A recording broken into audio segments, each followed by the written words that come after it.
안녕하십니까, 양재열 변호사입니다. 수요일 제 고정 코너는 스리슬쩍 없애더니 갑자기 양정리라고 이름을 붙여놓고 뉴스공장 주말 특근을 맡겼네요. 네, 진행을 맡았습니다. 최승호 PD가 MBC 신임 사장에 선임됐습니다.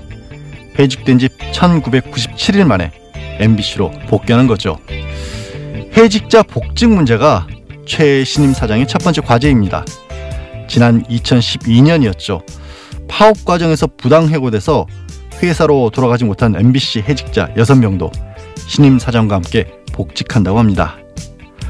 암 투병 중인 이용마 기자도 오는 월요일이면 출근할 수 있습니다. 이 기자가 부디 힘을 내고 기적이 일어나길 간절히 소망해 봅니다. 만나면 좋은 친구였던 MBC, 어서 빨리 정상화되면 좋겠습니다. 12월 9일 토요일 뉴스공장 주말 특근, 지금부터 함께 하시겠습니다.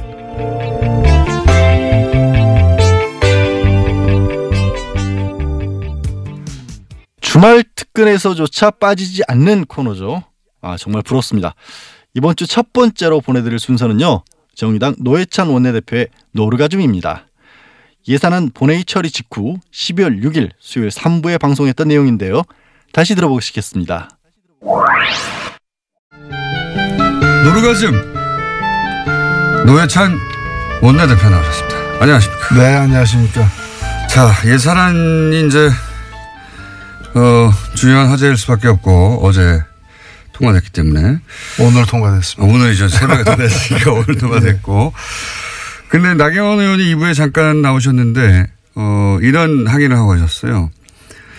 이제 잠정 합의를 했다, 원내대표. 네. 잠정 합의라는 것은 이제 의원총회에 돌아가서 추인을 받아야 되는 사안인데 추인도 안 됐는데 통과시켰기 때문에 이건 날치기다, 신종, 이렇게 표현을 했어요. 여기에 대해서 전문가로서 한마디, 제가 손님으로 오셔가지고 일일이 반박을 못했는데. 네. 일단 예산안은요, 네, 국회 선진화법에 의해서 그 합의에 이르지 못하면은 본회의에 자동 회부되게 돼 있습니다. 12월 2일까지. 네.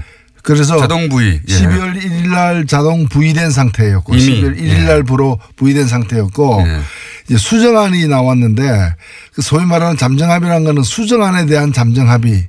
수정안에 사인은 했지만 의원총회에서의 동의를 구하지 못했기 때문에 잠정합의에 불과하다고 얘기한 것은 수정안에 대한 자유한국당의 입장이고, 근데 그 수정안도 국민의당이나 민주당은 합의한 상태였거든요. 그래서 원안이 자동 부의된 상태에서 어떤 수정안이라도 나올 수 있는 거예요. 이것은 뭐 50명 이상이 동의해가지고 그 여기저기서도 낼 수 있는 것이고요. 그래서 잠정 합의였기 때문에 안건 자체가 올라가면 안 된다, 다뤄서는 안 된다는 얘기는 그 어느 나라 국회의원인지를 일단 확인해야 됩니다. 대한민국 국회의원은 그런 얘기 할 수가 없거든요. 자동 부의이기 때문에. 근데 이제 논리는 이건 것 같아요. 잠정 합의가 됐다는 것은 이제 원내대표끼리 얘기고, 의원총회를 해서 총의를 모아서 거기 추인을 하거나 반대하거나 의사결정을 해야 되는데 그 과정을 기다려주지 않았다. 뭐 이런. 그런데 그 과정에 참여 안 했잖아요. 그 과정이 표결 과정이지, 그거는 안건을 상정하는 과정은 아닌 거죠. 그리고 사실 그리고 수정안은 뭐 그 원내 교수단체들의 어떤 모든 교수단체들의 동의가 있어야만 올린다거나 이런 건 아니에요. 그거는 뭐 정족수 어느 정도 수만 되면은 의사 정족수만 되면 올릴 수 있는 거죠. 그래서 표결에 이렇게 만약에 의원총회에서 이 안은 우리가 반대한다고 했으면 사실 표결에 참석했어야 되는 거죠. 참석했어야 되는 거죠. 네, 그렇게 생각이 되는데 이와가 이제 자유한국당에서는 제1야당을 무시하고 날치기를 통과시켰다라는 게 지금 자유한국당 입장인 것 같아요. 날치기라는 거는 되게 이제 의원들이 반대하는 가운데, 근데 그 사람들이 그 표결하지 말라고 얘기하지는 않았어요. 자, 뭐 그런 일이 있었습니다, 어제. 그래서 사실은 자유한국당도 통과를 막지 못하는 건 알고 있었죠. 알고 있었는데 그래도 이제 지지자들 향해서 뭐라도 했다고 이제 퍼포먼스를 해야 하니까. 어제 그렇죠. 퍼포먼스가 자기들이 그 표결을 해서 다른 야당과 더불어서 힘을 합쳐가지고 이길 가능성이 있어서 표결에 참석을 하는 거고요. 참석해도 이제 안 될 것 같으니까 이제 참석을 안 하는 거죠. 그러니까 아무래도 이제 시험에 떨어질 것 같으니까 그냥 자퇴해버리는 거죠. 난 학교 안 다녔다. 그래서 시험을 안 쳤다. 그래서 나는 참석 안 했는데 왜 시험을 쳤냐고 학교에 항의하는 거죠. 그런 거죠. 네. 그런 상황으로 또 이쪽 지지자들은 이해하시면 될 것 같고. 그리고 필리버스터를 왜 안 했냐고 말하시는 분들인데 필리버스터를 12월 1일 지나면 못하도록 한 게 새누리당 여당 시절에 그렇게 만들어놨죠. 예. 그래서 필리버스터를 못한 겁니다. 뭐 할 어떤 제가 볼 때는 의사, 의지, 예. 투지, 뭐 심지어 체력 이게 되는지도 의문스러웠어요. 저 사실 필리버스터 한번 보고 싶거든요. 자유한국당에. 네. 체력. 자, 근데 내용으로 들어가가지고 뭐 아동수당 기초연금이 지방선거 이후로 지금 연기된 거 여기에 대해 말들이 많습니다. 예. 아동수당하고 기초연금 인상은 자기들도 그 다른 모든 정당들이 지난 대선에서. 5월 대선에서 약속을 했던 것이에요. 그러니까 반대할 명분이 일단 없고요. 두 번째 이걸 연기하면 누가 손해보느냐. 그러면 여당 민주당이 손해보느냐 그게 아니에요.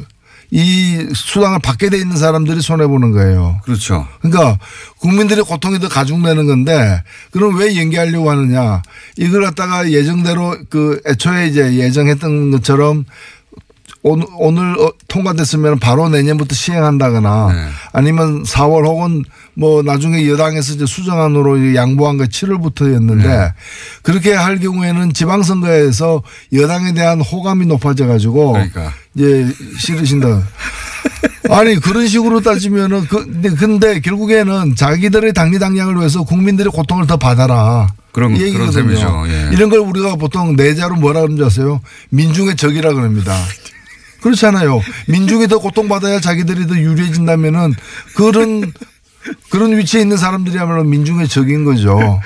그러면 평창올림픽에서 금메달이 쏟아져 나왔다. 한국 선수단이, 대표단이. 그러면 이제 정부도 좀 칭찬받을 거 아니에요. 그러면 평창올림픽도 연기해야 됩니까? 금메달 따면 안 됩니까? 제2의 김연아 나오면 안 됩니까? 말이 안 되는 거죠. 이게 지방선거 이전에 뭘 한 해만한 얘기는 과거에도 있었는데 지방선거 이후로 연기하라는 건 제가 처음 들어본 것 같아요. 의원님 들어보셨습니까 이거? 저도 처음 들어보는 거죠. 그러니까 지방선거 전에는 슬픈 소식만 있어야 된다는 얘기 아니에요. 지방선거 전에는 국민의 눈에서 피눈물만 나야 된다는 그런 말도 안 되는 얘기를 하는 거죠. 그리고 아동수당이 이제 90% 이하만 지급되게 하는 것도 결국 이제 야당의 주장에 뭐 중간에 합의를 해서 이렇게 90%로 야당 반대 때문에 합의가 됐는데 이것도 문제가 많지 않습니까? 예, 보편적 복지의 원칙이 후퇴한 것이고요. 이렇게 되면 그 10%를 고르는 작업을 한 번만 하는 게 아니라 해마다 해야 됩니다. 왜냐하면 올해는 10%에 그렇죠. 들었는데 내년에는 10%가 아닐 수도 있는 거거든요. 11%가 될 수도 있고요. 예. 그럼 그걸 선별하는 작업이 다 행정 비용으로 들었는데 공무원 줄이라고 하면서 이렇게 되면 이걸 하는 공무원 더 늘려야죠 사실은. 그러니까 항상 보수는 작은 정부 얘기하는데 실제로 이렇게 되면은 큰 정보가 필요한 겁니다. 오히려 거꾸로 요돈 아끼려고 공무원 비용이 훨씬 더 들어가게 생겼어요. 이게 보편적 복지라는 것이 혜택을 고루 주고 다만 근데 왜 부자들에게 이런 거 없이도 될 부자들에게 왜 이걸 주느냐. 그래서 부자들은 세금 많이 내라는 거거든요. 그런 거죠. 예. 근데 이제 이거 안 하고 나는 혜택 안 받으니까 이거와 관련된 세금 부담도 안 지겠다. 이렇게 논리적으로 이어질 수도 있는 거죠. 이 보편복지에 대한 개념 자체가 잘 없는 것 같아요. 예를 들어서 뭐 바다에 빠졌는데 당신 그 소득 구간이 10% 이상이야 아니면 이하야 이거 구분해서 구하지 않거든요. 그 치안은 보편적인 거거든요. 국민 얘기만 하면 받는 건데 그렇죠. 그런 개념 자체가 없는 것 같아요. 이거를 자꾸 예전에 이제 빈민구제하듯이 뭐 예를 들어 흉년 들면 쌀 나눠주는 것처럼 이렇게 시의 관점에서 자꾸 보다 보니까 예를 들면 우리 수돗물 있죠. 예. 이거 상수도 공급도 일종의 그 보편적 복지입니다. 사실은. 그러면 그 상위 10%는 수돗물 끊어버려. 그리고 비싼 생수 사다 쓰라고. 그러니까요. 당신 부자니까 경찰 못 보내. 사설 그렇죠. 뭐 이런 거. 우리 대기 오염을 갖다가 제거해가지고 맑은 공기를 공급하는 거는 이것도 이제 공공 서비스잖아요. 그러면 그래서 그걸 위해서 돈을 많이 쓰잖아요. 다음 그 돈, 그런데 호흡은 똑같이 다 하잖아요. 근데 그 드는 비용에 대해서는 자산이나 소득이 많은 사람들이 더 세금 많이 내니까. 세금 많이 내는데 그러면 상위 10%는 그냥 뭐 저기 뭐 산소 마스크 쓰고 다니라 예. 자기 돈으로 산소 사가지고 그런 얘기가 비슷한 거죠. 보편 복지는 계속 확대되어 가는 방향으로 가야 되는데 보수는 보편 복지의 개념 자체가 없고 이건 불쌍한 사람 도와주는 거 다 시혜다. 근데 그거를 다 할 필요가 있냐 이렇게만 접근하는 것 같아요. 네. 어제 예산안 그 표결하는 과정에서 그 자유한국당 의원들이 그때 들어왔거든요. 들어와서 뭐 거친 항의를 하고 표결하려고 이제 정세균 의장이 진행을 하니까 다들 팻말을 꺼내 손팻말을 들었어요. 네. 그 손팻말이 사회주의 예산 반대예요. 사회주의 예산 반대. 아동수당하고 기초연금 그다음에 최저임금 보전 이런 걸 사회주의 예산이라는 거예요. 제가 볼 때 사회주의를 고무 찬양한 거죠. 사회주의가 얼마나 좋은가를 고무 찬양하는 거예요.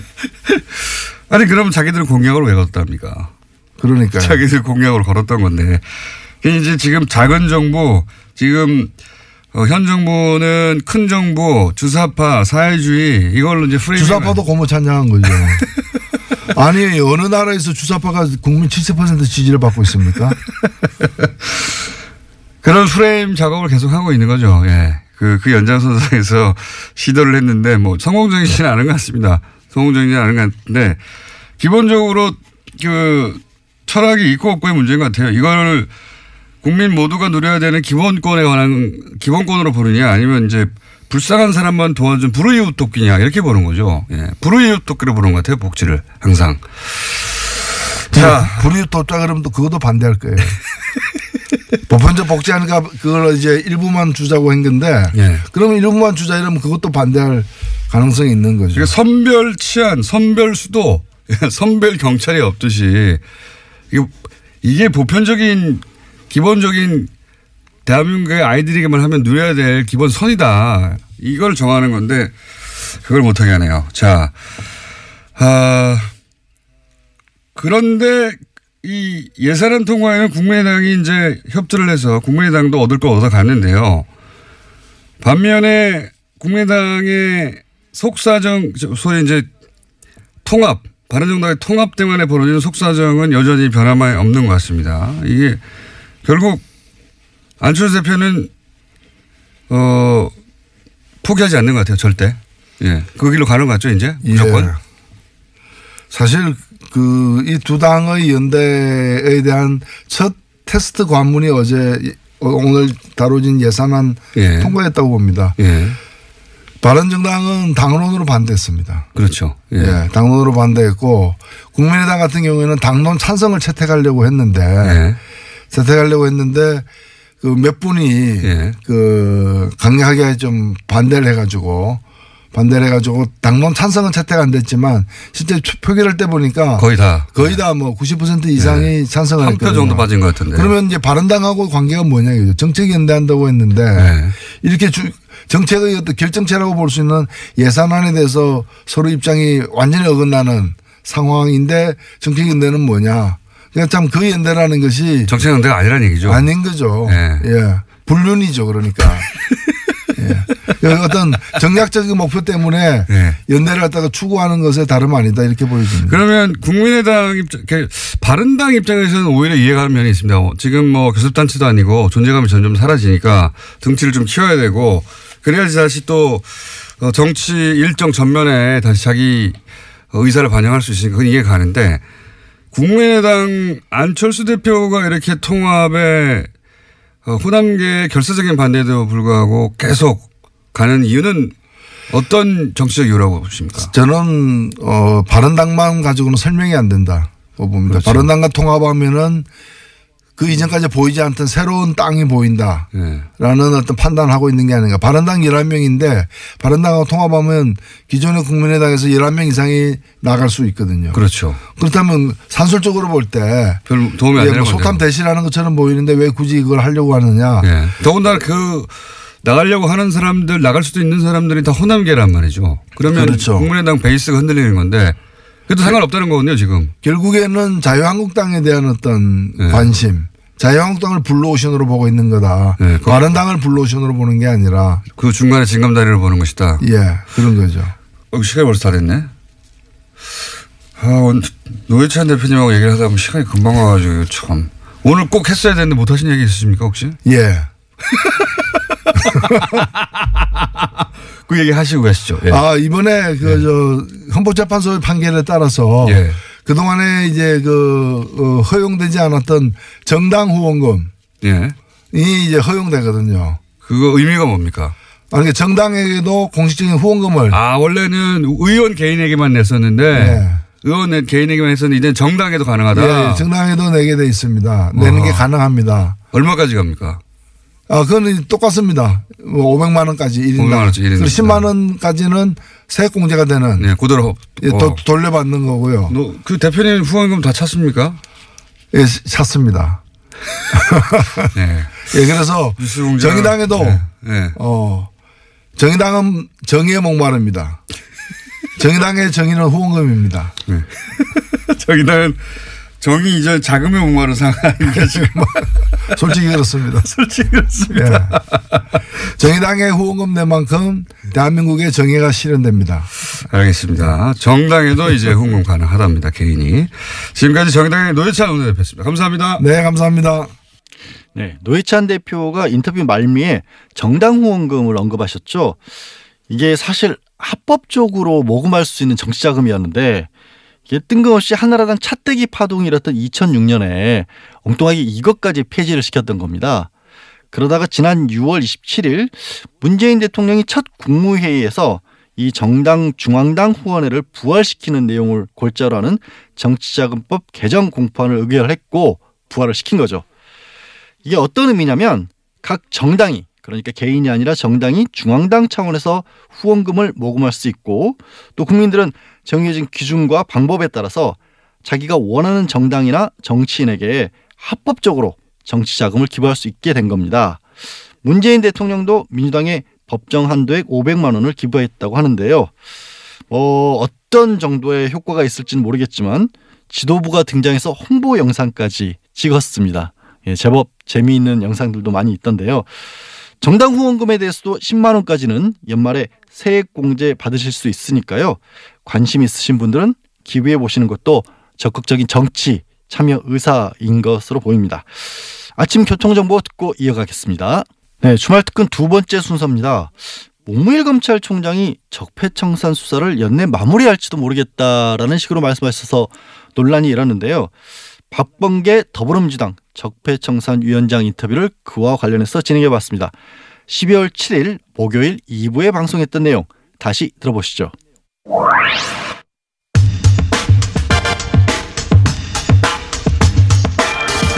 적폐청산 수사를 올해 안에 끝내겠다. 문무일 검찰총장 발언 후폭풍 좀 다뤄보겠습니다. 더불어민주당 적폐청산위원장 박범계 위원님 모셨습니다. 안녕하세요, 위원장님. 네, 반갑습니다. 네. 검찰총장이 적폐청산 수사를 올해 안에 끝내겠다. 이렇게 말하면 안 되는 거 아닙니까?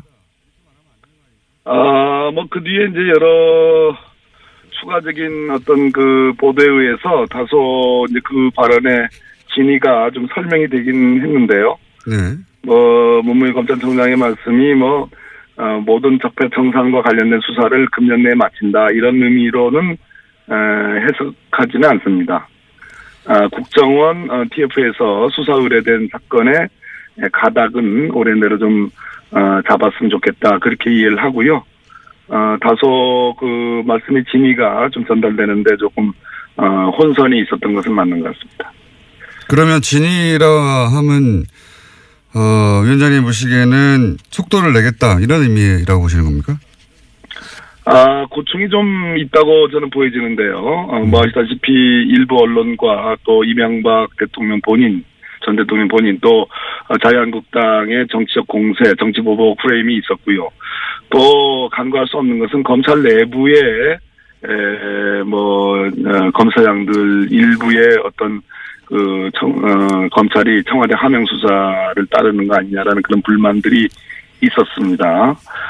최근에 법원 같은 경우에도 김명수 대법원장께서 또 이제 그런 발언도 하셨죠. 그래서 일종의 조직의 수장으로서의 어떤 고충도 고려하고 또 수사의 어떤 속도감도 일종의 요구하고 하는 그러한 어떤 발언이 아닌가. 저로서는 그렇게 해석할 수밖에 없습니다. 그렇다면 굳이 청와대가 연내 마무리는 불가능하다 이렇게 입장을 이례적으로 밝힌 이유는 또 뭡니까? 청와대는 분명한 입장인 것 같습니다. 청와대 고위 관계자의 발언을 보면 수사에 현재 진행되는 상황으로서는 금년 내에 끝내는 것이 불가능하다. 문무일 총장의 발언은 속도감 있게 수사하라는 그런 의미도 받아들인다. 또 적폐청산의 수사라는 것이 일부 야당의 주장처럼 그러한 정치보복 그런 것이 아니고 제도와 어떤 관행 시스템을 바꿔내는 과정이기 때문에 혐의가 있으면 있는 대로 수사할 수밖에 없는 거 아니냐라는 아주 강한 의지를 다시 한번 표현한 걸로 봅니다. 일반 시민들 입장에서 궁금한 건 결국 그래서 이거 연내에 끝나는 거 아니죠? 네. 불가능하다고 봅니다. 여러 가지 조건들이 그렇습니다. 네. 그러면 이제 적폐청산위원장으로 보시기에 앞으로 남아있는 사건들 중에 가장 중요한 남아있는 적폐수사가 어떤 게 있습니까?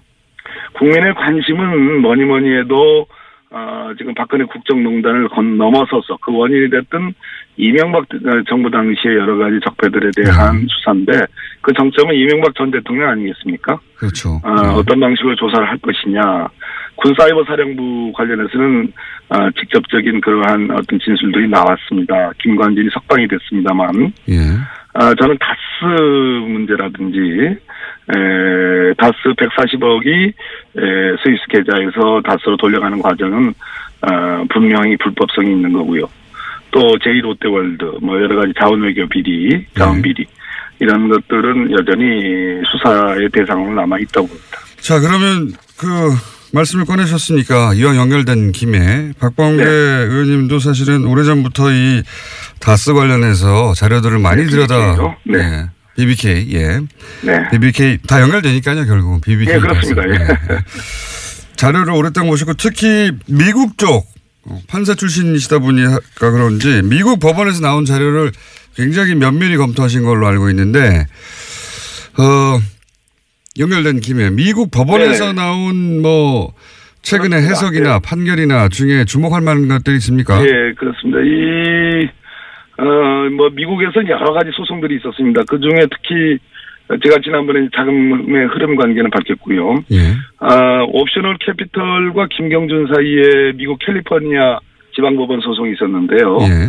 그 미국 법원이 아주 주목할 만한 그러한 판단을 한 부분을 제가 찾아냈는데요. 옵셔널 캐피털은 이제 옵셔널 벤처스의 이제 소액 투자자들을 대리한다고 볼 수 있는 곳이죠. 예. 그 옵셔널 캐피털이 한국 검찰이 김경준을 수사하면서 작성했던 검찰의 수사 보고서와 그 당시에 옵셔널 벤처스의 전직 직원들 4명의 진술들을 미국 법원에 증거로 요청을 합니다. 증거를 채택해달라고. 근데 미국 법원이 이걸 거절합니다. 거절한 이유가 첫째는 한국 검찰의 보고서는 검찰이 객관적이지 않다. 이런 얘기입니다. 검찰이 표현이 정확히 이렇습니다. 김경준에게 불리하게 이 진술을 해석할 만한 그런 이해관계와 이익이 검찰에게 있었다. 아하. 어마어마한 얘기입니다. 또 검찰의 결론은 사실에 입각하지 않다. 이런 표현도 나오고요. 그렇기 때문에 이 검찰의 수사 보고서는 공공 보고서로서 법정에서 채택할 증거가 아니다. 라고 분명히 얘기하고 있고요. 또 하나는 잠깐만요. 미국 법원이 그러니까 BBK 수사를 한 한국 검찰을 불신한다는 내용이 미국 법정에서 없다는 얘기고요. 예. 또 하나는 옵셔널 벤처스의 4명의 진술자들이 있습니다. 그 당시 BBK 김경준 수사하면서요. 예. 그 사람들의 진술도 증거로 채택할 수 없다고 보는데요. 예. 결론적으로 이거는 이명박으로부터의 보복을 두려워하는 증인들에 의해 만들어진 진술이다. 이런 표현이 나옵니다. 야, 이거는 저 같은 사람이 주장하던 걸 미국 법원이 주장을 했네요. 판단했습니다. 그러네요. 구체적으로 여보세요? 네, 듣고 있습니다. 흥미진진하게 듣고 있습니다. 네. 예, 그렇습니다. 그래서 이런 표현도 나옵니다. 이 4사람의 진술은 서울시장인 이명박의 대리인들이 증인들에게 진술 바꾸지 마. 그리고 이 어떤 식으로든 김경준을 돕지 마라는 강한 압박 속에 만들어진 거기 때문에 믿을 수 없다 이런 얘기입니다. 미국 법원이 어떻게 그런 판단을 했죠? 잘 판단한 거죠. 잘 판단한 거죠. 그러니까 제3자의 이해관계가 전혀 없는 미국 법원이 여러 서류들을 검토하다 보니 그렇습니다. 충분한 서류들을 보고서요. 그러니까 정치적 판단이 아니라 심지어 이상훈이라는 옵셔널 벤처스의 직원은 수감된 상태로 일주일 동안 신문을 받았다. 강압으로 초래된 진술이므로 신뢰성이 떨어진다. 이런 표현도 나옵니다. 이게 이제 국내하고는 다르게 전혀 정치적 이해관계 없이 그냥 사건 자료만 보다 보니까 미국의 판사가 이거는 뭐 검찰이 BBK 수사를 엉터리로 했네 이렇게 판단한 거군요. 믿을 수 없다 한마디로 이런 얘기입니다. 그리고 또 다른 내용이 있습니까? 또 하나는 140억 다스로 돌려가는 그 소송이 있었는데요. 네, 140억. 그 소송은 별개의 소송입니다. 원래 140억을 이제 옵션을 벤처스가 받으려고 한 건데 이거를 다스가 가져가 버린 사건이죠. 그렇습니다. 이것에 대한 미국의 일종의 제2항소법원, 캘리포니아 제2항소법원의 판단인데요. 한마디로 이 140억을 돌려간 것은 법으로 보호받을 수 없는 사기성 이체다. 불법행위에 의한 사기성 송금이라는 판단을 명확히 했습니다. 그렇다면 지난번 주진우 기자의 폭로가 있었지 않습니까? 이명박 대통령 시절에 청와대 민정수석실 행정관 그리고 LA 총영사 김재수의 개입 그와 관련된 회의록들 그것을 이 미국 법원의 판단에 대입을 시키면 한마디로 불법적으로 다스로 140억 원이 송금된 것을 미국 법원이 판단을 한 겁니다. 다스 측에서는 이제 적절한 행위다, 합법적인 행위라고 주장하고 있어요. 지금은. 그런데 그렇습니다. 미국 법원이 판단하기는 이거는 불법이다. 사기성 이체다. 사기성 이체. 법으로 보호받을 수 없는 사기성 이체. 돈을 이제 이체한다. 사기성 이체이기 때문에 불법 행위에 의한 사기성 송금이라는 표현도 쓰고요. 그렇기 때문에 이 부분은 우리 검찰이 지금 서울중앙지검 첨단범죄수사부에 지금 일부에 배당이 돼 있거든요. 이 부분을 수사하면 바로 결론이 나옵니다. 사기성 이체라는 표현도 등장합니까? 그렇습니다. 매우 만족스러운 표현이네요. 우리 김어준 공장장님 입장에서는 그렇게. 그렇군요. 미국 족하신가 보죠.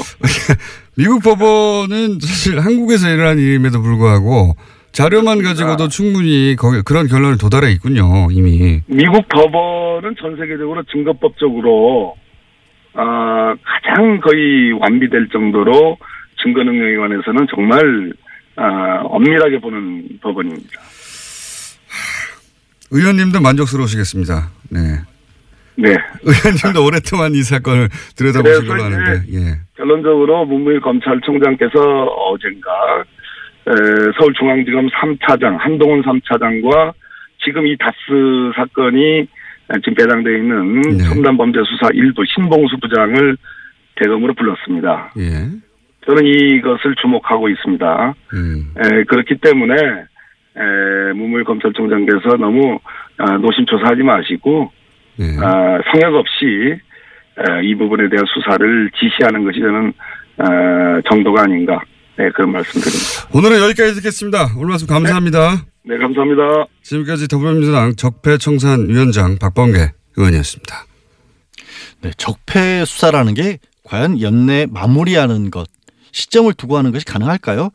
적폐 수사를 하고 있는 중앙지검 검찰에서도 이 적폐청산 수사의 피로감과 또 마무리 시점에 관해 논란이 일고 있는 것에 대해 직접 반박을 했는데요.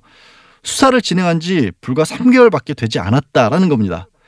부산 저축 사건처럼 과거에 대형 사건 수사를 할 때는 반년에서 10달까지 진행을 하기도 했다는 건데 이 적폐청산 수사도 그보다 크면 컸지 적은 일은 아니지 않습니까?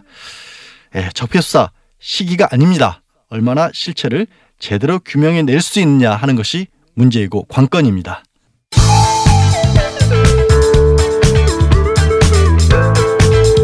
뉴스의 깊이가 다릅니다. 최고의 뉴스 생산자 김어준입니다.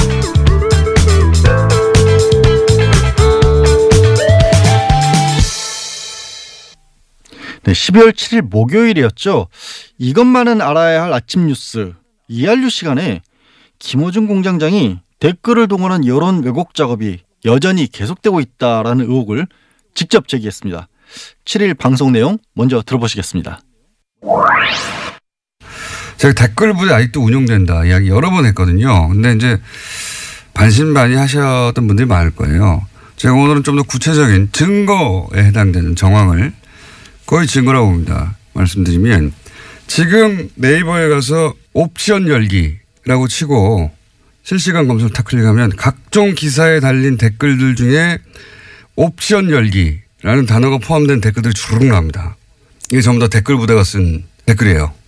댓글을 달 때 위에서 지시를 받아서 그걸 자기 아이디로 카피를 해서 댓글을 달았는데 거기 맨 앞에 옵션 열기라고 하는 내용과 상관없는 메뉴가 있는데 그걸 카피해서 갖다 붙여버린 거예요.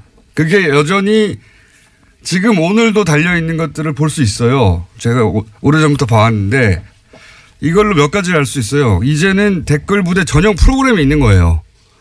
그리고 그걸 카피할 때 옵션 열기라는 부분은 삭제하고 카피해야 될 편입니까? 그래 깜짝같죠. 그런데 컴퓨터에 그만큼 익숙하지 않아서 고연령대 노년층일 가능성이 높은 거죠. 그것까지 카피해버린 거예요. 재밌죠? 예. 지금 당장 해보시면, 왜냐면 제가 이제 방송에서 이 말을 했기 때문에 이제 지워버릴 거예요. 근데 지금 당장 해보시면 실시간으로 주르륵 나옵니다. 예. 댓글 알바 있다. 댓글 무대 있고요. 이거 누가 시키고 누구 돈으로 하는 건지, 주요한 적폐 수사 끝나면 이거 수사 들어가야 된다고 봅니다. 여전히 돌아가고 있어요. 댓글 알바들. 네, 김어준 공장장이 가르쳐준 대로 옵션 열기 검색해본 분들이 정말 많았습니다. 실시간 검색어 1위에 올랐거든요. 반향이 어마어마했고요. 공장장은 다음 날인 12월 8일 스스로 미니 인터뷰까지 했습니다. 아마 라디오 방송 사상 최초가 아닐까 싶은데요. 진행자가 스스로 진행한 미니 인터뷰 들어보시겠습니다. 이제 갑자기 중간에 미니를 하시는 건가요? 끝에 하는 게 아니라요? 아니요. 자체 미니. 네. 잠깐 이야기를 좀 길게 해볼까 합니다. 왜냐면은 제가 어제 브리핑을 하다가 미투 해시태그 얘기하다가 예, 그렇죠. 저 타임의 올해 인물 설명을 하다가요. 나온 태그 이야기입니다. 얘기 나와서 제가 갑자기 발동을 해서 이것저것 좀 뒤섞어서 설명을 했는데 오늘은 좀 자세히 설명을 할까 하는데 왜냐면 또 어제 정편에서 이거 댓글 알바 아니다 뭐 이런 물타기도 나왔어요. 제가 그분들에게 조언을 드리는데 잘 모르시면서 참전하시면 안 됩니다. 선관위 뒤소 사건 제가 잡아가지고 특검까지 간 겁니다. 이거 댓글 알바 제가 처음 떠들기 시작한 거예요. 시발단 제가 찾아내고 이 분야의 전문가는 접니다. 네. 자, 그래서 잘 모르면서 그렇게 참전해가지고 이거 댓글 알바 아니다 이런 물타기 하시면 나중에 곤욕을 치를 수 있습니다.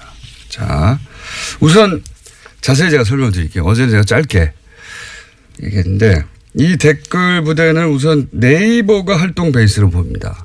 자, 예를 들어 보죠. 댓글 지정이 있다. 그러면 댓글도 다르고 퍼 나르고 막 유포해야 되잖아요. 뭐 이건 국정원 또는 뭐 사이버 사령부 댓글 수사에서도 나왔죠. 그렇게 한다고. 그런데 네이버 기사의 댓글 창에는 댓글 모음이라는 메뉴가 있어요. 그 상단에, 그 창 상단에. 글 내용을 카피할 때 마우스로 이렇게 쭉 글만 긁는 게 아니라 윗부분에 이런 댓글 모음이라고 하는 메뉴가 있는 부분이 상단에 있을 거 아니에요. 그걸 쫙 긁으면 댓글 모음 메뉴 바로 뒤에 화살표 모양의 꺽쇠가 하나 있습니다. 꺽쇠. 이 꺽쇠 부분까지 카피를 하고 그걸 붙여 쓰기를 하면 이 꺽쇠 부분에 옵션 열기라고 하는 숨어있는 텍스트가 있어요. 그게 복사가 되는 거예요. 이 꺽쇠에 옵션 열기라는 태그가 숨어있는 거죠. 예. 그 프로그래밍을 할 때 이 화살표 꺽쇠, 딴 데 있는 게 아니라 이 꺽쇠에 들어있는 거예요. 꺽쇠의 주석으로 달아놓은 겁니다. 이건 프로그램 하는 분들은 무슨 말인지 금방 알아듣실 텐데 그 꺽쇠에 그런 주석을 달아놨는데 그 주석의 목적이 뭐냐. 네이버가 확인해 준 바에 의하면 이 대체 텍스트의 목적은 원래 시각장애인들이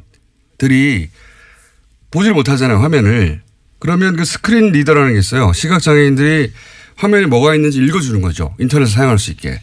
그 스크린 리더가 이 꺽쇠 부분을 읽을 때 요 해당 텍스트가 설명 문구로 나오는 겁니다. 목적은 그거예요. 그러니까 일반인들은 이걸 볼 필요가 없는 거죠. 그런데 복사해서 붙였을 때도 원래 나오지 않게 되어야 하는 건데 이게 특정 조건에서 나와요. 그러니까 미니 버그죠. 미니 버그예요, 사실은. 그래서 오류가 생겼다라는. 약간의 오류예요. 나오면 안 되는 건데 나온 거예요. 근데 뭐 대단한 건 아닌데 사실 이런 오류들은 간혹 있어요. 언제 나오느냐 특정 조건이라는 게 자기가 댓글을 달고 자기 글을 복사해서 답글 할 때 요 특정 조건에서만 여기까지 이해하셨죠? 그러니까 자기가 자기 댓글을 복사할 때만 뜬다 뭐 이런 의미로. 자기 댓글을 그냥 복사하기만 하는 게 아니라 답글 창을 열고 복사할 때 그 조건에서만 요 오류가 탁 나오는 거예요. 요 조건에서만 나옵니다. 그러니까 이 꺽쇠 부분까지 쭉 긁어서 카피를 하면 옵션 열기라고 하고 하는 숨어있는 텍스트가 탁 복사되고 카피할 때 그게 톡 튀어나오는 거예요. 어쨌든 기술적인 부분 자세히 몰라도 되는데 그럴 때 나오는 오류인데 중요한 거는 자기가 댓글을 달고 자기 댓글을 복사하고 자기 댓글을 쭉 상당 부분까지 예. 사실 생각해 보면 꼭 텍스트만 복사할 때 텍스트 복사도 되잖아요. 꼭 필요한 경우도 없지만 근데 그 위에 부분까지 쫙 긁어야지 이게 나오는 겁니다. 그것도 그 꺽쇠 부분을 포함해야지. 종편에서는 뭐 자기 글을 자기 아이디까지 복사하면 일어나는 일이라서 실수라는 식으로 물타기를 하는데 생각을 해보면 자기가 게시글에다가 댓글 하나 달았어요. 근데 그걸 댓글창을 열고 자기 아이디부터 쭉 긁는 경우가 언제 있습니까? 근데 그것도 반복적으로 여러 번 일어났다는 점에서 좀 이상한 건 사실입니다. 그것도 이 글들의 유형을 보면 위에 있는 문장과 상관없는 덧글 또 달거든요. 그러니까 한 번 한 다음에 계속 갖다 붙이는 거예요. 이게. 그렇게 수많은 사람들 제가 확인한 것도 1000명이 넘어요. 그리고 그게 실수라면 왜 오로지 정부 비판하는 사람들만 그런 실수를 반복적으로 수천 명이 하냐고요. 말이 안 되죠. 이건 댓글 부대예요. 그리고 생각해 보자고요. 스스로 SNS를 운영하는 사람이에요. 페이스북을. 자기가 그런 사람들은 옵션 열기 같은 말도 안 되는 문구는 그게 맨 앞에 붙어 있거든요. 맨 앞에 붙어 있으면 그걸 그대로 둘 리가 없어요. 자기 SNS니까 하루에도 몇 번씩 확인하는데 이거 뭘 말하느냐. 자기 SNS가 아닌 겁니다. 아무 애정 없이 여론 조작용 계정. 자기 할당 입문만 하고 그다음에 쳐다보지도 않는 거예요. 그래서 말도 안 되는 이런 문구가 붙었는 줄 모르는 거예요. 알바입니다. 알바. 자, 그런데 옵션 열기는 그렇게 네이버 답글창에서만 나오는 오류인데 제가 어제 프로그램으로 이런 지령을 받았을 거라고 추정했지 않습니까? 이거 구체적인 설명을 안 해가지고 뭐 제가 틀렸다고 함부로 덤비시면 안 돼요. 자, 옵션 열기 말고 이런 아이디들이 다른 문구들까지 카피해서 붙어 있는 경우들이 있어요. 옵션 열기가 대표적인 거고, 예. 어제는 짧게 얘기하느라 대표적인 옵션 열기라는 문구 하나만 얘기했는데 다른 문구들도 붙어가지고 쓸데없이. 뭐 이를테면 어떤 건가요? 여러 가지 있어요. 뭐 레이어 같은 것도 있고 여러 가지가 있어요. 그러니까 자기가 쓴 글이 아닌 거예요. 분명히 카피한 겁니다. 어디서 카피한 건데 그 카피한 걸 안 지운 거가 있어요. 근데 그걸 그대로 트위터나 페이스북에 갖다 붙인 글들이 꽤 있습니다. 그래서 제가 이걸 보면서 이건 네이버 이외에 어떤 프로그램의 메뉴 부분을 긁다가 같이 붙이게 된 거구나 추정을 한 거예요. 그리고 또 한 가지 생각을 해보면 이제 댓글 지정이 있다고 칩시다. 그럼 내용만 갑니까? 아니에요. 그걸 어디다 쓸 건지 지정해 줘야 되잖아요. 그러니까 그 글을 어디다 달지 링크가 같이 가야 됩니다. 이게 짧은 게 아니란 말이에요. 이걸 불러줄 수 없어요. 그러면 카톡이나 메일 같은 거로 보낼 수도 있어요. 물론. 근데 지난 수사 때 잡힌 게 다 그런 거예요. 수사 때 털린 게 메일 내에서 나오고 막. 그러니까 내용과 링크를 어떤 프로그램으로 이제는 보내는 게 아니겠는가 앞에 거 부분하고 합쳐서 그렇게 추정을 한 겁니다. 물론 이런 별도 프로그램이 없을 수도 있어요. 원시적으로 할 수도 있어요. 여전히 뭐 메일로 한다든가.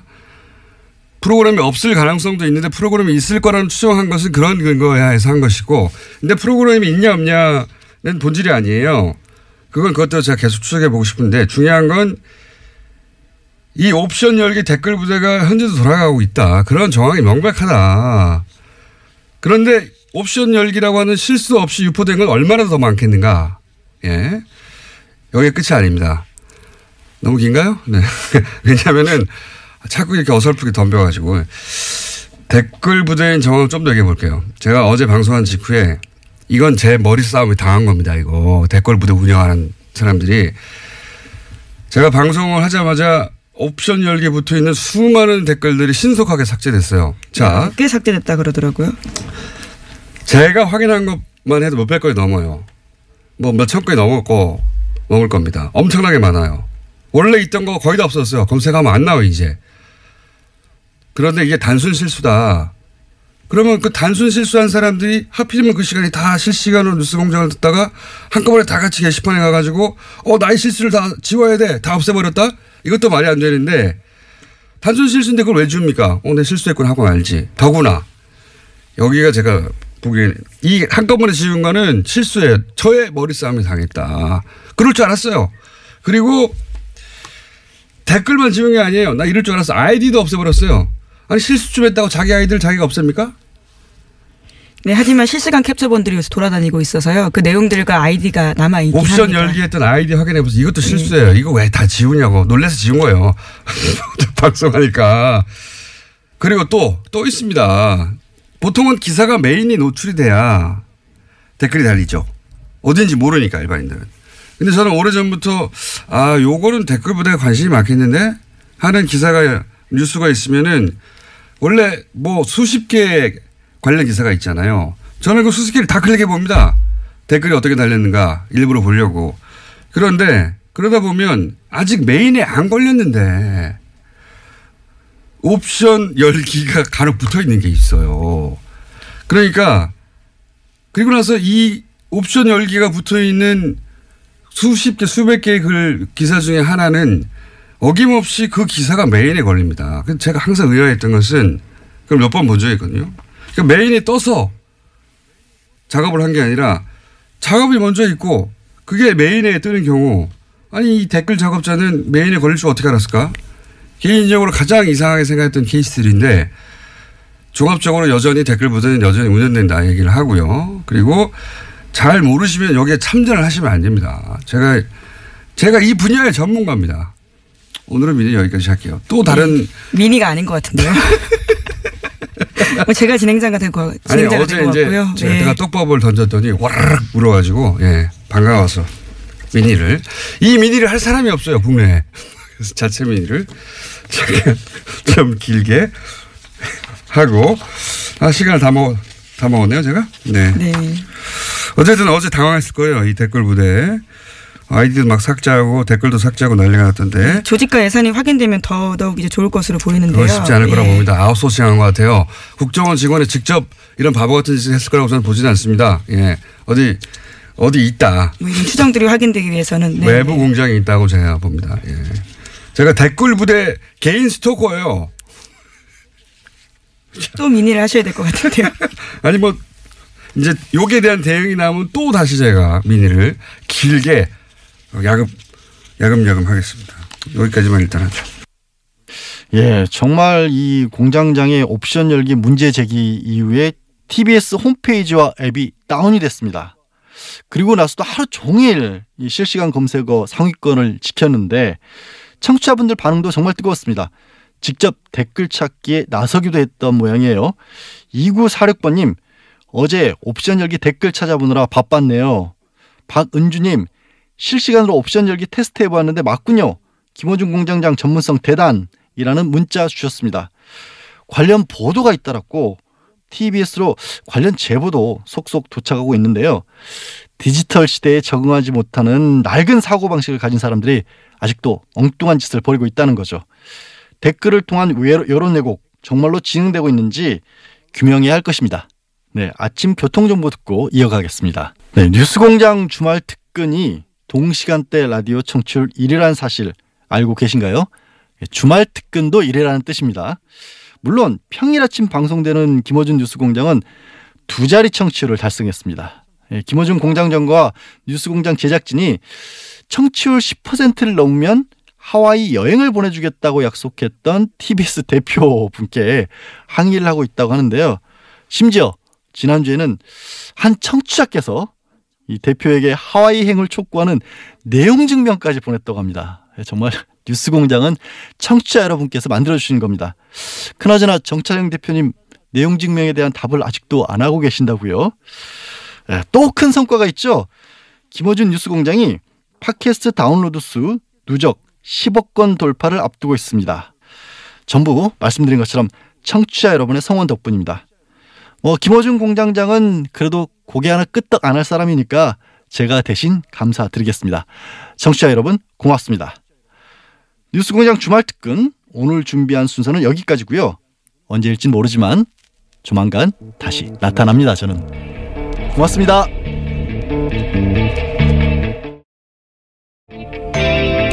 안녕하십니까, 양재열 변호사입니다. 수요일 제 고정 코너는 스리슬쩍 없애더니 갑자기 양정리라고 이름을 붙여놓고 뉴스공장 주말 특근을 맡겼네요. 네, 진행을 맡았습니다. 최승호 PD가 MBC 신임 사장에 선임됐습니다. 해직된 지 1997일 만에 MBC로 복귀하는 거죠. 해직자 복직 문제가 최 신임 사장의 첫 번째 과제입니다. 지난 2012년이었죠. 파업 과정에서 부당 해고돼서 회사로 돌아가지 못한 MBC 해직자 6명도 신임 사장과 함께 복직한다고 합니다. 암 투병 중인 이용마 기자도 오는 월요일이면 출근할 수 있습니다. 이 기자가 부디 힘을 내고 기적이 일어나길 간절히 소망해 봅니다. 만나면 좋은 친구였던 MBC 어서 빨리 정상화되면 좋겠습니다. 12월 9일 토요일 뉴스공장 주말 특근 지금부터 함께 하시겠습니다.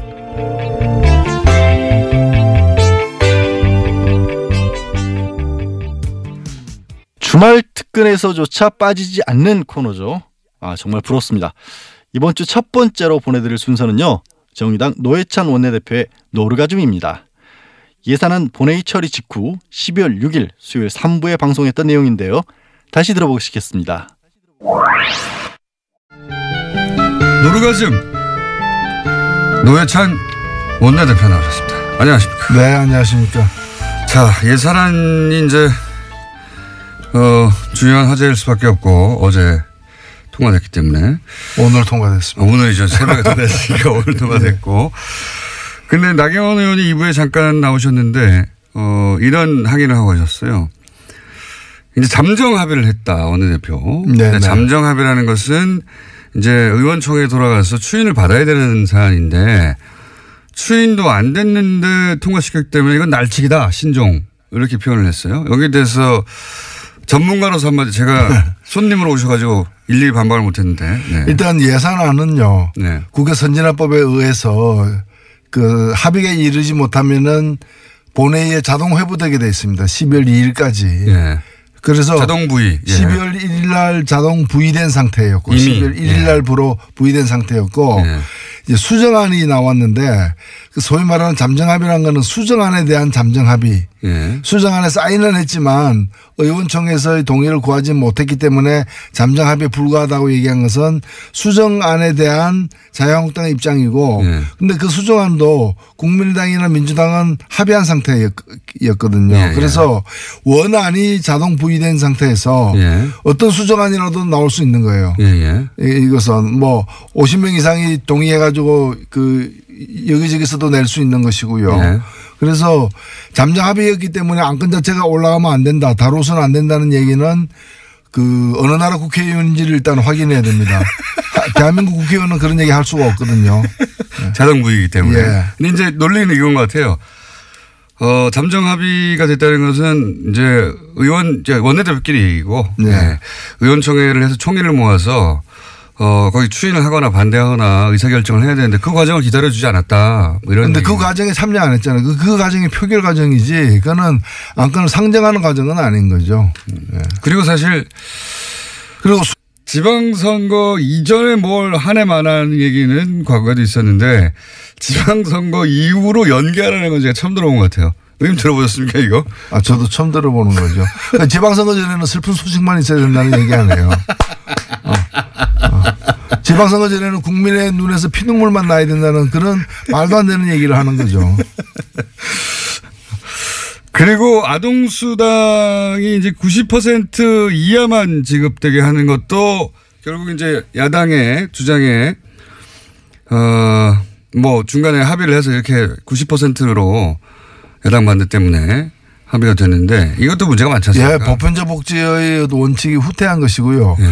이렇게 되면 그 10%를 고르는 작업을 한 번만 하는 게 아니라 해마다 해야 됩니다. 왜냐하면 올해는 10%에 그렇죠. 들었는데 내년에는 10%가 아닐 수도 있는 거거든요. 11%가 될 수도 있고요. 예. 예. 그럼 그걸 선별하는 작업이 다 행정 비용으로 들었는데 그러니까요. 공무원 줄이라고 하면서 예. 이렇게 되면 이걸 하는 공무원 더 늘려야죠 사실은. 그러니까 항상 보수는 작은 정부 얘기하는데 실제로 이렇게 되면은 큰 정보가 필요한 겁니다. 오히려 거꾸로 요돈 아끼려고 공무원 비용이 훨씬 더 들어가게 생겼어요. 이게 보편적 복지라는 것이 혜택을 고루 주고 예. 다만 근데 왜 부자들에게 이런 거 없이도 될 부자들에게 왜 이걸 주느냐. 예. 그래서 부자들은 세금 많이 내라는 거거든요. 그런 거죠. 예. 네. 근데 이제 이거 안 하고 나는 혜택 안 받으니까 이거와 관련된 세금 부담도 안 지겠다. 이렇게 논리적으로 이어질 수도 있는 거죠. 이 보편복지에 대한 개념 자체가 잘 없는 것 같아요. 예를 들어서 뭐 바다에 빠졌는데 당신 그 소득 구간이 10% 이상이야 아니면 이하야. 이거 구분해서 구하지 않거든요. 그 치안은 보편적인 거거든요. 국민 얘기만 하면 받는 건데 그렇죠. 그런 개념 자체가 없는 것 같아요. 이거를 자꾸 예전에 이제 빈민구제 하듯이 뭐 예를 들어 흉년 들면 쌀 나눠주는 것처럼 이렇게 시의 관점에서만 자꾸 보다 보니까 예를 들면 우리 수돗물 있죠. 예. 이거 상수도 공급도 일종의 그 보편적 복지입니다. 사실은. 그러면 그 상위 10%는 수돗물 끊어버려. 그리고 비싼 생수 사다 쓰라고. 그러니까요. 당신 부자니까 경찰 못 보내. 사설 그렇죠. 뭐 이런 거. 우리 대기 오염을 갖다가 제거해가지고 맑은 공기를 공급하는 거는 이것도 이제 공공 서비스잖아요. 그러면 그래서 그걸 위해서 돈을 많이 쓰잖아요. 다음 그 돈 그런데 호흡은 똑같이 다 하잖아요. 근데 그 드는 비용에 대해서는 자산이나 소득이 많은 사람들이 더 세금 많이 내니까. 세금 많이 내는데 그러면 상위 10%는 그냥 뭐 산소 마스크 쓰고 다니라 자기 돈으로 산소 사가지고 그런 얘기가 비슷한 거죠. 보편복지는 계속 확대되어 가는 방향으로 가야 되는데 보수는 보편복지의 개념 자체가 없고 이건 불쌍한 사람 도와주는 거 다 시혜다. 근데 그거를 다 할 필요가 있냐 이렇게만 접근하는 것 같아요. 네. 어제 예산안 그 표결하는 과정에서 그 자유한국당 의원들이 그때 들어왔거든요. 들어와서 뭐 거센 항의를 하고 표결하려고 이제 정세균 의장이 진행을 하니까 다들 손팻말을 들었어요. 네. 그 손팻말이 사회주의 예산 반대예요. 사회주의 예산 반대. 아동수당하고 기초연금 그다음에 최저임금 보전 이런 걸 사회주의 예산이라는 거예요. 제가 볼 때 사회주의를 고무 찬양한 거죠. 사회주의가 얼마나 좋은가를 고무 찬양하는 거예요. 아니 그러면 자기들은 공약으로 왜 걷답니까? 그러니까요. 자기들 공약으로. 수정안은 뭐 그 원내 교수단체들의 어떤 모든 교수단체들의 동의가 있어야만 올린다거나 이런 건 아니에요. 그거는 뭐 정족수 어느 정도 수만 되면은 의사 정족수만 되면 올릴 수 있는 거죠. 그래서 표결에 이렇게 만약에 의원총회에서 이 안은 우리가 반대한다고 했으면 사실 표결에 참석했어야 되는 거죠. 참석했어야 되는 거죠. 네. 그렇게 생각이 되는데 이와가 이제 자유한국당에서는 제1야당을 무시하고 날치기를 통과시켰다라는 게 지금 자유한국당 입장인 것 같아요. 날치기라는 거는 되게 이제 의원들이 반대하는 가운데 근데 그 사람들이 그 표결하지 말라고 얘기하지는 않았어요.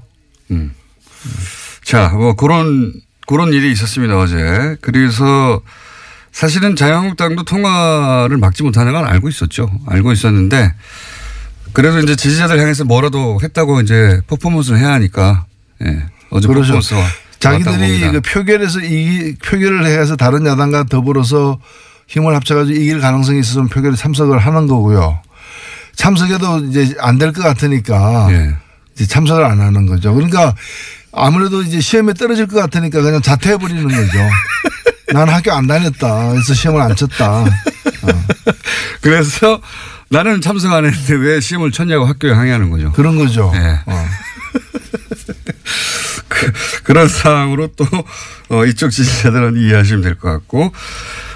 그리고 필리버스터를 왜 안 했냐고 말하시는 분들인데 필리버스터를 12월 1일 지나면 못하도록 한 게 새누리당 여당 시절에 그렇게 만들어놨죠. 예. 그래서 필리버스터를 못한 겁니다. 뭐 할 어떤 제가 볼 때는 의사, 의지, 예. 투지, 뭐 심지어 체력 이게 되는지도 의문스러웠어요. 저 사실 필리버스터 한번 보고 싶거든요. 자유한국당에. 예. 체력.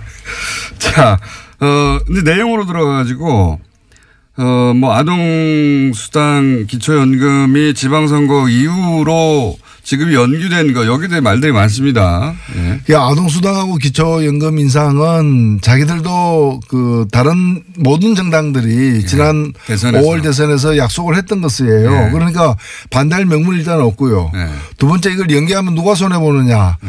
그러면 여당 민주당이 손해보느냐 그게 아니에요. 이 수당을 받게 돼 있는 사람들이 손해보는 거예요. 그렇죠. 그러니까 국민들의 고통이 더 가중되는 건데 그럼 왜 연기하려고 하느냐. 이걸 갖다가 예정대로 그 애초에 이제 예정했던 것처럼 오늘 통과됐으면 바로 내년부터 시행한다거나 네. 아니면 4월 혹은 뭐 나중에 여당에서 이제 수정안으로 양보한 게 7월부터였는데 네. 그렇게 할 경우에는 지방선거에서 여당에 대한 호감이 높아져 가지고 그러니까. 이제 싫으신다. 아니 그런 식으로 따지면은 근데 결국에는 자기들의 당리당략을 위해서 국민들의 고통을 더 받아라. 그런 셈이죠. 예. 이런 걸 우리가 보통 내자로 뭐라 그러는지 아세요? 민중의 적이라 그럽니다. 그렇잖아요. 민중이 더 고통받아야 자기들이 더 유리해진다면은 그런 위치에 있는 사람들이야말로 민중의 적인 거죠. 그러면 평창올림픽에서 금메달이 쏟아져 나왔다. 한국 선수단이, 네. 대표단이. 그러면 이제 정부도 좀 칭찬받을 거 아니에요. 네. 그러면 평창올림픽도 연기해야 됩니까? 금메달 따면 안 됩니까? 제2의 김연아 나오면 안 됩니까? 말이 안 되는 거죠. 이게 없다는 거군요, 지금. 결국에는 자유한국당에 대한 어떤 네. 관심. 자유한국당을 블루오션으로 보고 있는 거다. 네. 바른당을 블루오션으로 보는 게 아니라. 그 중간에 징검다리를 보는 것이다. 예, 그런 거죠. 시간이 벌써 다 됐네. 노회찬 대표님하고 얘기를 하다 보면 시간이 금방 와가지고 참. 오늘 꼭 했어야 되는데 못 하신 얘기 있으십니까 혹시? 예. 그 얘기 하시고 가시죠. 예. 이번에 헌법재판소의 판결에 따라서 예. 그동안에 이제 허용되지 않았던 정당 후원금이 예. 이제 허용되거든요. 그거 의미가 뭡니까? 아니, 정당에게도 공식적인 후원금을. 원래는 의원 개인에게만 냈었는데. 예. 의원 개인에게만 했었는데 이제 정당에도 가능하다. 예, 정당에도 내게 돼 있습니다. 내는 게 가능합니다. 얼마까지 갑니까? 그건 똑같습니다. 500만 원까지 1인당. 500만 원짜리 1인당. 10만 원까지는 세액공제가 되는. 네, 그대로 돌려받는 거고요. 그 대표님 후원금 다 찼습니까? 예, 찼습니다. 네. 예, 그래서 정의당에도 네. 네. 정의당은 정의에 목마릅니다. 정의당의 정의는 후원금입니다. 네. 정의당은 정의 이전 자금에 목마른 상황인가 지금. 솔직히 그렇습니다. 솔직히 그렇습니다. 네. 정의당의 후원금 낸 만큼 대한민국의 정의가 실현됩니다. 알겠습니다. 정당에도 이제 후원금 가능하답니다. 개인이. 지금까지 정의당의 노회찬 원내대표였습니다. 감사합니다. 네, 감사합니다. 네, 노회찬 대표가 인터뷰 말미에 정당 후원금을 언급하셨죠. 이게 사실 합법적으로 모금할 수 있는 정치자금이었는데 이게 뜬금없이 한나라당 차떼기 파동이 일었던 2006년에 엉뚱하게 이것까지 폐지를 시켰던 겁니다. 그러다가 지난 6월 27일 문재인 대통령이 첫 국무회의에서 이 정당 중앙당 후원회를 부활시키는 내용을 골자로 하는 정치자금법 개정 공판을 의결했고 부활을 시킨 거죠.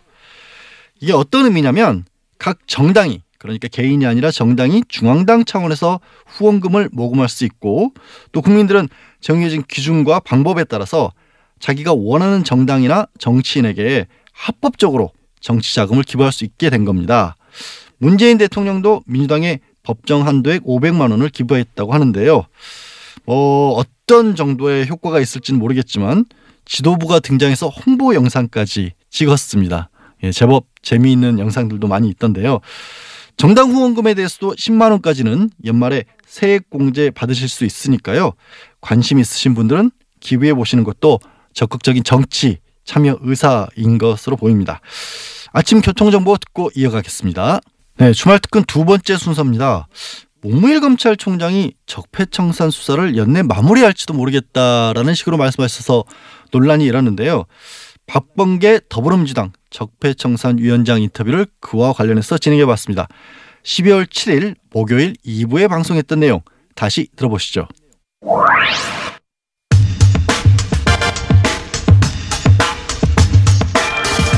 적폐청산 수사를 올해 안에 끝내겠다. 문무일 검찰총장 발언 흑폭풍 좀 다뤄보겠습니다. 더불어민주당 적폐청산위원장 박범계 위원님 모셨습니다. 안녕하세요, 위원장님. 네, 반갑습니다. 네. 검찰총장이 적폐청산 수사를 올해 안에 끝내겠다. 이렇게 말을 걸었던 건데. 이제 지금 작은 정부, 지금 현 정부는 큰 정부, 주사파, 사회주의 이걸로 이제 프레임. 주사파도 고무찬장한 거죠. 아니 어느 나라에서 주사파가 국민 70% 지지를 받고 있습니까? 그런 프레임 작업을 계속하고 있는 거죠. 예. 그 연장선상에서 시도를 했는데 뭐 성공적이지는 않은 것 같습니다. 성공적이지 않은 것 같은데 기본적으로 그 철학이 있고 없고의 문제인 것 같아요. 이걸 국민 모두가 누려야 되는 기본권에 관한 기본권으로 보느냐 아니면 이제 불쌍한 사람만 도와준 불우이웃 돕기냐 이렇게 보는 거죠. 예. 불우이웃 돕기로 보는 것 같아요. 복지를 항상. 자, 불우이웃 돕자 그러면 또 그것도 반대할 거예요. 보편적 복지하니까 그걸 이제 일부만 주자고 한 건데 예. 그러면 일부만 주자 이러면 그것도 반대할 가능성이 있는 거죠. 그러니까 선별 치안, 선별 수도, 선별 경찰이 없듯이 이게 보편적인 기본적인 대한민국의 아이들에게만 하면 누려야 될 기본 선이다. 이걸 정하는 건데 그걸 못하게 하네요. 자, 그런데 이 예산안 통과에는 국민의당이 이제 협조를 해서 국민의당도 얻을 거 얻어갔는데요. 반면에 국민의당의 속사정, 소위 이제 통합, 바른정당의 통합 때문에 벌어지는 속사정은 여전히 변함이 없는 것 같습니다. 이게 결국 안철수 대표는 포기하지 않는 것 같아요. 절대. 예, 그 길로 가는 것 같죠, 이제 무조건. 예. 사실 이 두 당의 연대에 대한 첫 테스트 관문이 오늘 다뤄진 예산안 예. 통과했다고 봅니다. 예. 바른정당은 당론으로 반대했습니다. 그렇죠. 예. 예, 당론으로 반대했고 국민의당 같은 경우에는 당론 찬성을 채택하려고 했는데 예. 그 몇 분이 예. 강력하게 좀 반대를 해가지고 당론 찬성은 채택 안 됐지만 실제 표결할 때 보니까 거의 다 뭐 90% 이상이 예. 찬성을 했거든요. 한 표 정도 빠진 것 같은데. 그러면 이제 바른당하고 관계가 뭐냐 이거죠. 정책 연대한다고 했는데 예. 이렇게 정책의 어떤 결정체라고 볼 수 있는 예산안에 대해서 서로 입장이 완전히 어긋나는 상황인데 정책 연대는 뭐냐. 그러니까 참 그 연대라는 것이 정책 연대가 아니라는 얘기죠. 아닌 거죠. 예. 예. 불륜이죠. 그러니까. 예. 어떤 정략적인 목표 때문에 예. 연대를 갖다가 추구하는 것에 다름 아니다 이렇게 보여집니다. 그러면 국민의당 바른당 입장에서는 오히려 이해가 가는 면이 있습니다. 지금 뭐 교섭단체도 아니고 존재감이 점점 사라지니까 등치를 좀 키워야 되고 그래야지 다시 또 정치 일정 전면에 다시 자기 의사를 반영할 수 있으니까 그건 이해가 가는데 국민의당 안철수 대표가 이렇게 통합에 호남계의 결사적인 반대에도 불구하고 계속 가는 이유는 어떤 정치적 이유라고 보십니까? 저는 바른당만 가지고는 설명이 안 된다고 봅니다. 그렇죠. 바른당과 통합하면은 그 이전까지 보이지 않던 새로운 땅이 보인다라는 네. 어떤 판단을 하고 있는 게 아닌가. 바른당 11명인데 바른당하고 통합하면 기존의 국민의당에서 11명 이상이 나갈 수 있거든요. 그렇죠. 그렇다면 산술적으로 볼 때 별 도움이 안 되는 거죠. 소탐 대시라는 것처럼 보이는데 왜 굳이 그걸 하려고 하느냐. 네. 더군다나 나가려고 하는 사람들 나갈 수도 있는 사람들이 다 호남계란 말이죠. 그러면 그렇죠. 국민의당 베이스가 흔들리는 건데 그래도 상관